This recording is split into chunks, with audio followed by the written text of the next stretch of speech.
દમણના દરિયામાં પ્રતિબંધ છતાં નાહવા પડેલા યુવકને 4 બીચ લાઈફગાર્ડે જીવના જોખમે બચાવ્યા। સહેલાણીઓ નિયમોનું પાલન કરે અને બીચ લાઈફગાર્ડને સહકાર આપી જોખમ ખેડવાનું ટાળે તે જરૂરી।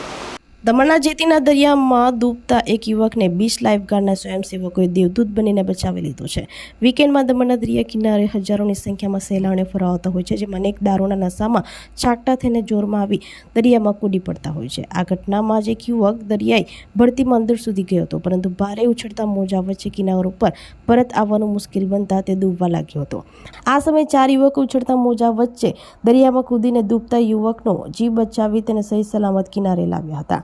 આ ઘટનાને જોવા દરિયા કિનારે સહેલાણીઓનું મોટું ટોળું જમા થઈ ગયું હતું। ચોમાસા દરમિયાન દરિયામાં અનેકવાર ઊંચા મોજા અને મજબૂત પ્રવાહને કારણે ડૂબી જવાની ઘટનાઓ સર્જાતી રહે છે।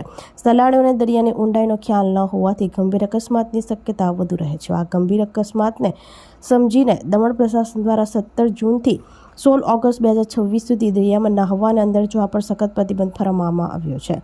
આમ છતાંય અનેક લોકો આદેશોનો સરેઆમ ભંગ કરી દારૂ સાથે કાયદાને પણ ગોળીને પી જઈને જીવના જોખમે દરિયામાં તરવાનું સાહસ ખેડી રહ્યા છે। હાલમાં દમણના સમુદ્ર કિનારે સહેલાણીઓની સુરક્ષા માટે 7 લાઈફગાર્ડ તૈનાત કરવામાં આવ્યા છે, જેમની સમય સૂચકતાથી આજે એક યુવકનો જીવ બચી ગયો છે।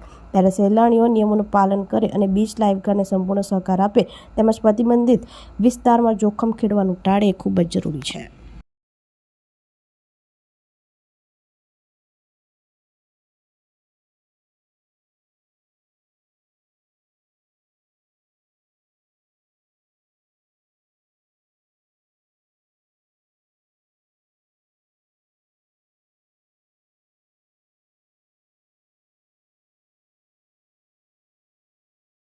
આપણી સંકલ્પ ન્યૂઝ ચેનલને સબસ્ક્રાઇબ અને લાઇક કરો, બેલ આઇકન દબાવો જેથી આવનાર ન્યૂઝ અપડેટ્સની નોટિફિકેશન આપના મોબાઈલ પર સૌથી પહેલા પહોંચે। Like, subscribe and share the video.